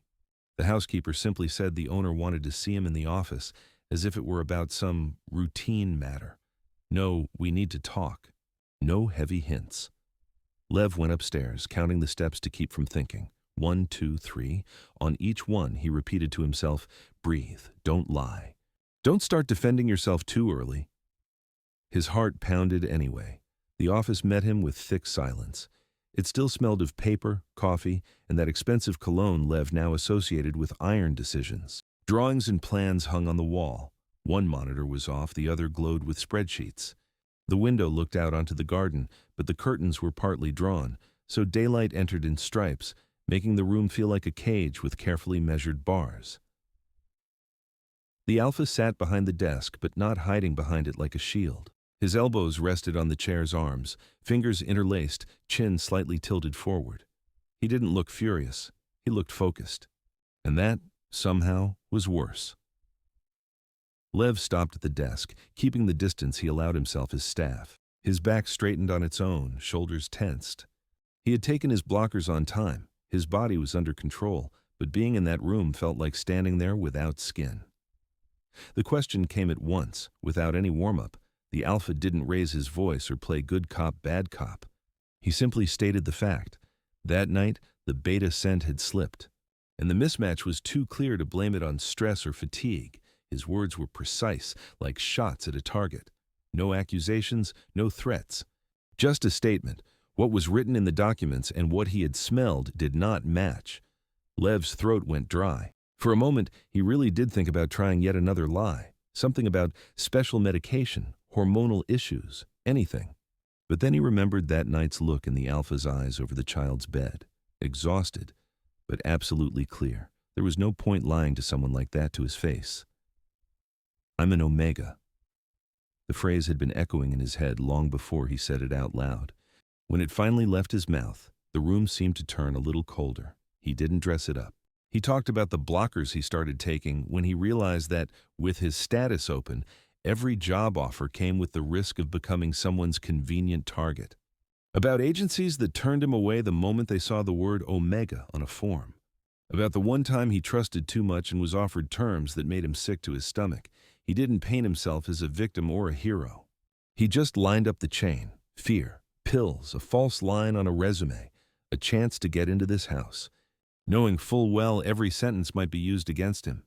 But silence would definitely be a sentence. He said nothing about his child, not because he didn't trust at all, but because that fact was too fragile for this first exchange. His son was the softest, most vulnerable point. If things went bad, if they decided to throw him out, knowing about the boy would give them another lever. For now, that stayed in his own hidden pocket. The Alpha listened without interrupting. His fingers occasionally tightened on the armrests, but his face didn't change. At one point, he picked up a folder from the desk, a copy of the same documents Lev had signed when he started. His eyes lingered on the status line, where Beta was written neatly. When he spoke again, there was a new layer to his voice: cold, controlled anger. Not the kind that explodes into shouting, but the kind people use when they act through lawyers and contracts. He talked about trust, about the fact that this house did not admit people without checks, that having an Omega on staff, in direct contact with children, was a different level of risk, not just personal, but legal. Insurance, reputation, foundations, child welfare, a whole layer of obligations Lev might not even know existed. But that was still there. Each phrase sounded like a verdict. Lev stood there, listening, and braced himself internally for the final step, the dry "you're fired" and a quick call to the agency, after which he'd be back at a door with his suitcase in his hand. But then the conversation turned unexpectedly. The Alpha suddenly asked not about documents, but about another building. The one on the outskirts where, according to rumors, residents were being prepared for eviction under the label of renovation. He named the district, the street, the exact block. Too precise to be a coincidence. Lev didn't have time to invent a vague answer. He lifted his eyes and simply nodded. Yes, sounded in his head, and that quiet yes hurt more than everything that had come before. He started talking, at first carefully, in that dry tone he used when describing something distant, about the building management, the letter with the red stamp, how they were told plainly that the place was going for repairs and the residents would be moved somewhere later. About the office, where a voice-over speakerphone called people like him problem tenants, ballast that had to be cleared out. Then the words got heavier on their own. He talked about nights spent in the kitchen, staring at his sleeping child and imagining them both in a temporary shelter in a large room full of other relocated families. About counting every coin to pay one more month's rent and push off the inevitable. About how, long ago, he had naively believed that building owners could picture the people behind arrears lines. He didn't throw direct accusations or names, but eventually he still said it. It was your building. The silence that followed turned thick. Only the faint hum of the AC and the ticking of the clock on the wall broke it. Lev felt his own heartbeat beating too loudly. For the Alpha, it was like being shoved in front of a mirror he'd never wanted. He was used to seeing numbers, occupancy percentages, return on investment graphs. Even social cases were at best rows in a report, cost of settlement, legal deadlines, risk of scandal. The people behind those rows stayed abstract. And now one of those cases stood in front of him, alive, dark-eyed, exhausted from several sleepless nights beside his children. The very same man whose address had once been part of a package of signatures. Not accusing, but showing the human cost of those decisions. His reaction was not pretty. Different impulses collided inside him. One, the old one, demanded defense. This man had lied in his application, faked his status, forged documents, broken safety rules. Fire him, tear up the contract, let the lawyers close the gaps. It was the simple, logical path, another, newer one, stubbornly brought back that night in the nursery. Feverish faces of his children. Lev, who, without sleep or rest, held the whole house together while the alpha himself stood off to the side, not knowing where to put his strength. It reminded him that this man had become a pillar where many others would already have walked away. And there was a third layer, the unpleasant realization that his own real estate decisions had driven people like Lev into corners where the only way out they saw was lying on application forms. Lev stood silent. He knew that any word now could become the last straw. A justification would sound weak, anger, ungrateful. Begging would strip him of the last bit of self-respect. The decision didn't appear at once. It showed in the alpha's face, in how slowly his fingers unclasped and squeezed again, how he turned his gaze toward the window as if the trees outside might offer a ready answer. When he spoke again, his voice didn't soften, but it did deepen. He didn't pretend this could all be written off as a misunderstanding.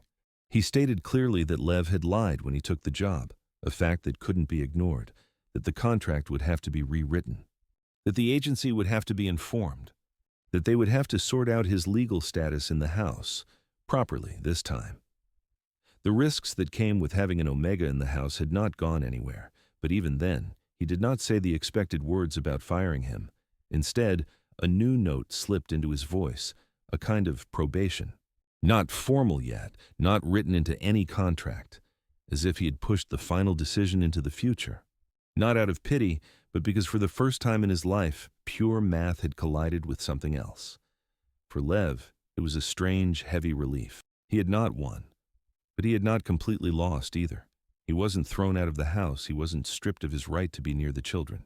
Instead of a sentence, he got a reprieve. Temporary, fragile, but still a chance.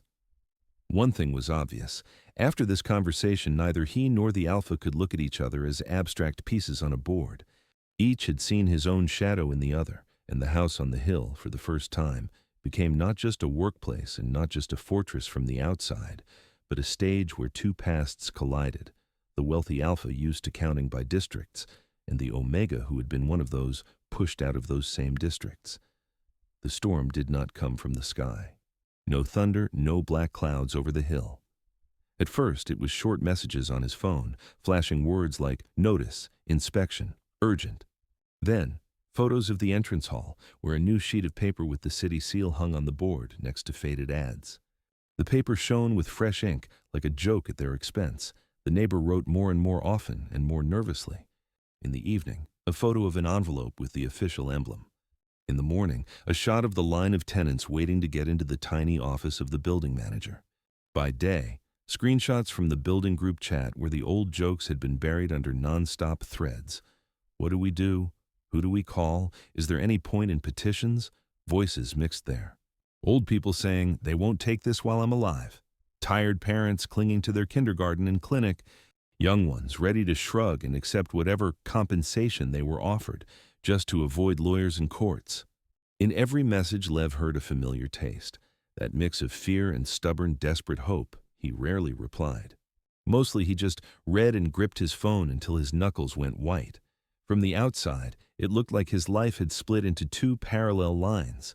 In the morning, the house on the hill, neat paths, a manicured garden, the housekeeper's voice listing tasks. By day, children's voices, porridge on the table, the systematic chaos of quadruplets. In the evening, short, dry messages from the outskirts. The commission came.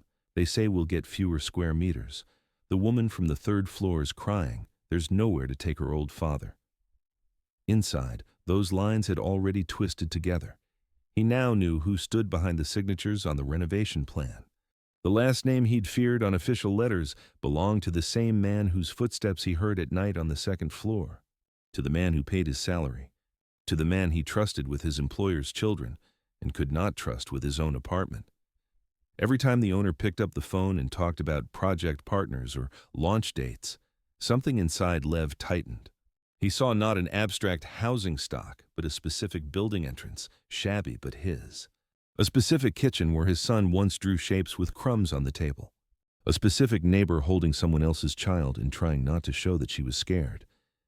At some point, the tension became almost physical, as if someone had stretched an invisible wire between his chest and the office walls. The breaking point came in the evening, when the children finally slept without fever and the house exhaled for a second. Lev sat on the carpet in the nursery, listening to the steady breathing of the quadruplets and reading another message. The neighbor wrote that they'd formed an initiative group, that on the weekend they planned to stand outside the building with signs. That someone had suggested writing to the media, so at least someone sees how they're throwing us out. The neighbor added carefully, "If you can, tell someone up there. Maybe they still have a heart." Lev stared at that last sentence for a long time. Then he switched off the screen, slowly stood up, adjusted the kids' blankets, and walked out of the room. He didn't go straight to the office. First, the kitchen. To pour water, feel the cold glass under his fingers, force himself to take a few sips. His eyes snatched onto every everyday detail. Plates in the drying rack, a mug someone had left on the counter, a child's sweater thrown over the back of a chair. All of it was part of a life he had entered by pretending to be someone else. But he could no longer pace the house, pretending nothing was happening. The noise from outside was pushing against the walls and echoing back at him. He went upstairs the way you climb a hill before a storm. Steadily, but with that sense of growing weight in the air. The office door was slightly ajar. The Alpha sat at the desk, lit by a single lamp that threw hard shadows over the papers. Columns of numbers burned on the laptop screen. He lifted his eyes when Lev knocked and gave a short nod for him to come in. Lev didn't look for a roundabout way in. He knew that if he started with the children or small household details, he'd run out of strength before he reached what mattered. So he went straight to the building on the outskirts, to the renovation, to the letters the tenants had received, to what those square meters meant for people, not as property, but as their last foothold, to the fact that among them was him, and for the first time, to his son. "My child," echoed in the office louder than any shout. Until that moment, his son had been kept outside the brackets, as if you could be a father only halfway, only in that old district, but not on the hill. He didn't talk about a generic kid. He talked about a particular boy, small hands, the habit of falling asleep with a ragged toy pressed against his cheek, the frightened questions about when is dad coming home, about the neighbor, an older single beta who now carried her own loneliness, someone else's child, and the threat of eviction all at once. The Alpha listened in silence. His face was a little harder than usual, his gaze heavier. In Lev's words, the renovation project suddenly stopped being a slick presentation for investors. Behind the facade of the building, real people pushed through. Real rooms, the smell of thin soup, old wallpaper, children's cream. At the same time, outside, pressure only grew. His phones, most likely, did not stop ringing the whole day. Partners pushing for deadlines, officials for signatures, financiers for cost confirmations. For them it was simple. Build new, good, any delay, expensive. The tenants' emotions were not in any column. The Alpha's internal conflict became almost tangible. Lev saw him shut his eyes briefly, as if trying to push out what he had just heard. This was a man used to justifying every move with a calculation. And right now, the math said only one thing: stay the course. To stop meant to admit a mistake, to lose money and face. But somewhere underneath another line played on, what price he was used to paying to protect that face, and what exactly he would see next time he walked into the nursery. An Omega who had been one of those problem tenants, or a father who now held two addresses in his head, both depending on one signature. Lev didn't ask for miracles. He didn't say, cancel everything. He knew the world didn't change with one conversation. All he did was outline the choice that had already formed between them. Even if the Alpha tried not to look at it, he could close his eyes, sign every document, finish the renovation, get his profit, and leave partners satisfied. He could fire the nanny who turned out to be too complicated and hire another one with clean papers and no uncomfortable questions. Or he could try, at least try, to use the same power that had crushed people to soften the hit, even a little.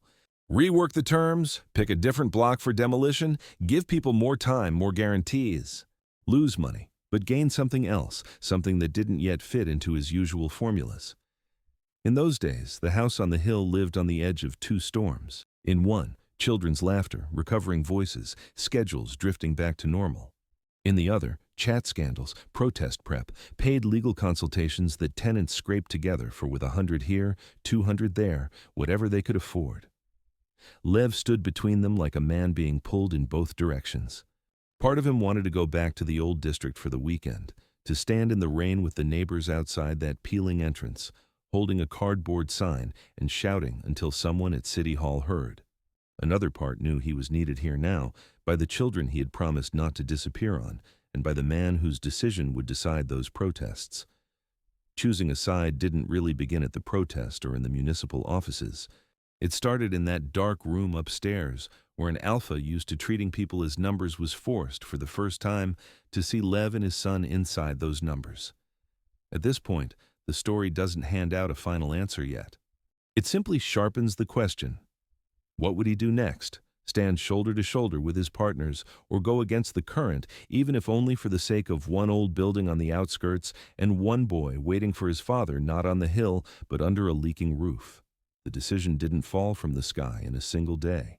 It grew like the slow turn of a heavy ship, first an almost invisible shift, then a gradual but unstoppable change of course. At first, the alpha simply delayed his signatures. Renovation papers that used to be sent to the city administration the same day now lay on his desk for a day, 2, then a week. The lawyers grew anxious. The partners reminded him of deadlines, but he stubbornly put off the final yes. It looked like a whim until he asked for different reports. Other files started coming into his office. Not consolidated tables of square meters and cost, but lists of tenants, age, family composition, health, ties to local schools and clinics. Notes appeared next to the dry names.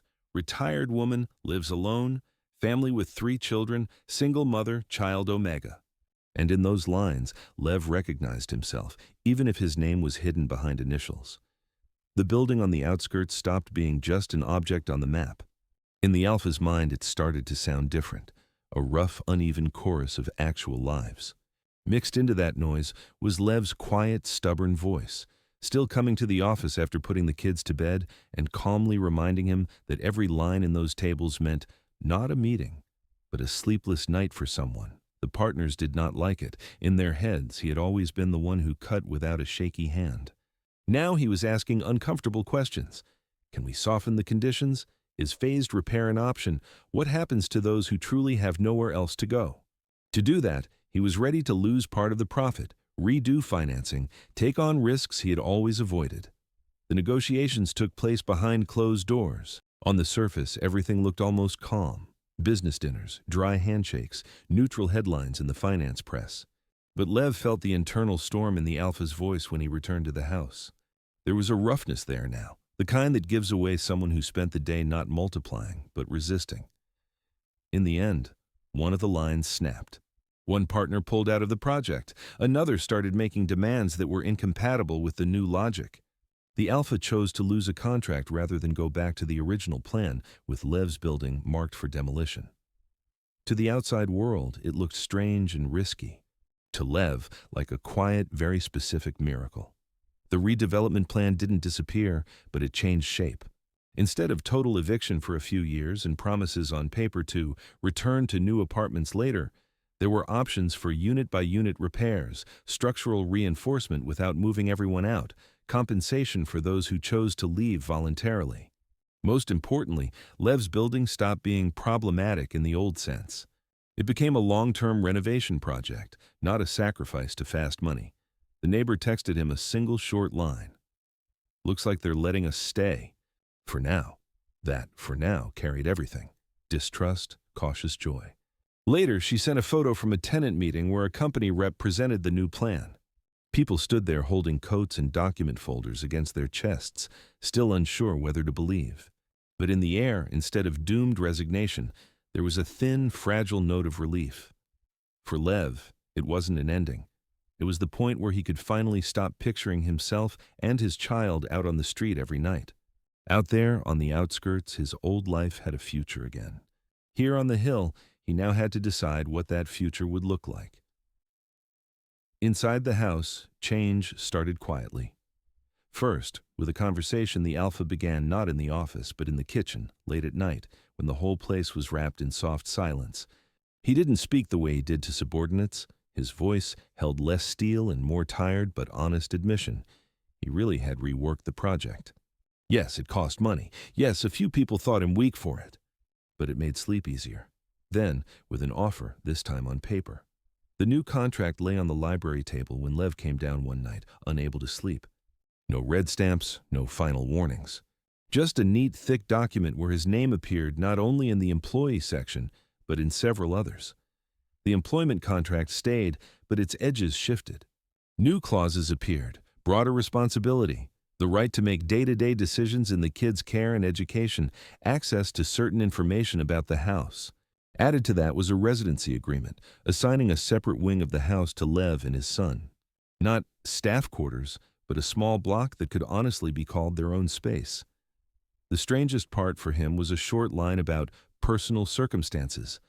He read it twice, waiting for the trap. It stated that his employer was aware of Lev's status as an Omega and as a father, and committed to taking that into account when planning his schedule and workload.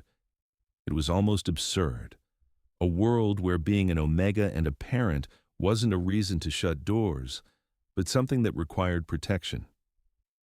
He sat over the papers for a long time, feeling as if he held an alternate version of his life in his hands, one where he didn't have to hide behind blockers and doctored medical records, where he didn't have to choose between his child's safety and the truth about himself. His son became a separate topic. This time, the initiative came not only from Lev. The alpha, who had so far known about the boy only as a fact mentioned in a couple of sentences, raised it himself. How old was he? Where did he live? How long had Lev not really lived at home, but only dropped by between shifts? Saying out loud that his son was living with the neighbor hurt. But the moment he did, something in the air shifted. The shadow of secrecy that had made his position so shaky dissolved. In its place came a simpler, heavier fact. This house now had a chance to become a home for one more child. Bringing the boy in wasn't a romantic gesture. It was a logistical operation, full of small and not-so-small tasks. They had to sort out school, medical records, the official address, 1,000 bureaucratic knots tying him to the old life. The alpha gave instructions to his staff, the lawyers made calls, a security car drove out to the old district. On the day his son crossed the threshold of the house on the hill, the space itself seemed to change key. His footsteps sounded different from those of the quadruplets, cautious, careful, used to checking where the carpet edge was, how the floor creaked. Lev saw the familiar fear in those movements, not letting yourself believe in a new place fully, so it hurts less if you lose it. The quadruplets took in the new kid loudly and almost instantly. For them, another child was an extension of their game, not a drama. They shared toys, argued about whose bed was cooler, started spontaneous races down the corridor. The house filled with another dense layer of children's noise. And if before, Lev sometimes caught himself thinking that the silence in his staff room felt too thick, now, even at night, there was a trace of someone else's presence there, not just his own. The new agreement between him and the alpha existed in 2 dimensions at once. On paper it was clear, job description, hours, limits, liability. Inside, it was messier. An unspoken understanding that neither of them would pretend their paths had just randomly crossed anymore.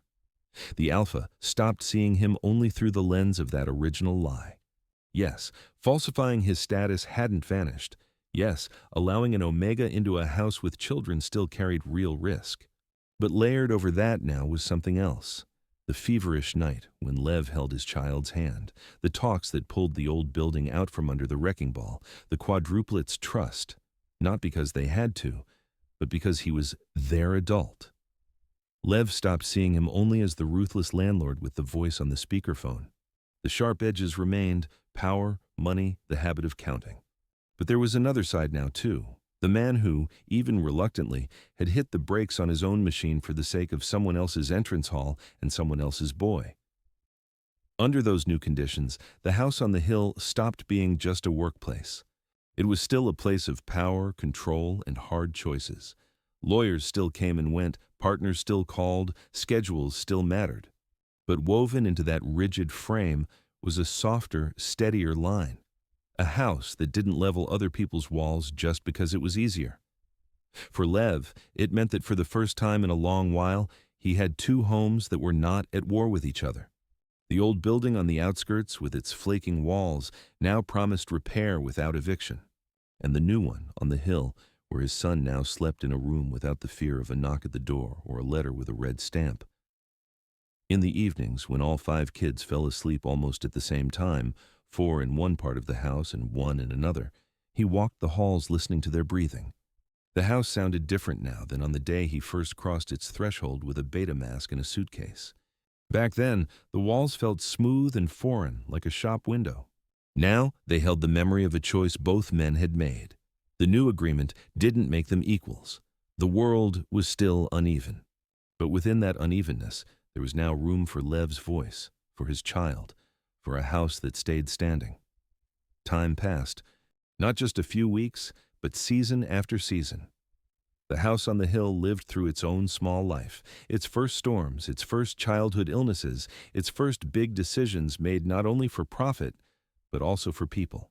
Its sound changed. Mornings here no longer began with a dull thud of boots on marble or the frantic snap of elevator doors like in Lev's old world. They began with mismatched footsteps on wooden floors with whispering and giggles. The quadruplets were no longer the wild tornado that had charged him in his first days. They'd stretched, grown stronger, sketched out their own edges. One had become thoughtful, sorting toys by color. Another, a loud ringleader. The third, a quiet observer. The fourth, the born negotiator, able to talk anyone into anything. Lev's younger son fit into that ensemble surprisingly naturally. At first, he stayed on the sidelines, clinging to his father's sleeve, watching every move the adults made as if waiting for the place to vanish. Slowly, his step grew surer, his voice clearer. He learned to argue over toys, to lose without tears, to win without gloating. His bed no longer looked temporary. Drawings appeared on the wall next to it, little treasures on his nightstand. The daily schedule was still dense. Mornings, the house looked like a train station. Backpacks, indoor shoes, checking club schedules, reminders about music lessons and sports. Lev moved through the chaos along scars he'd worn into the floorboards. He tied laces, found missing notebooks, smoothed out little conflicts. In his hands, the lives of 5 children merged into a single, manageable flow. The main difference between these mornings and the ones he'd had on the outskirts was simple. There was no constant fear. The kids could worry about tests or fights with friends, but none of them woke in the night at the sound of a knock paired with a red-stamped envelope. The house was solid.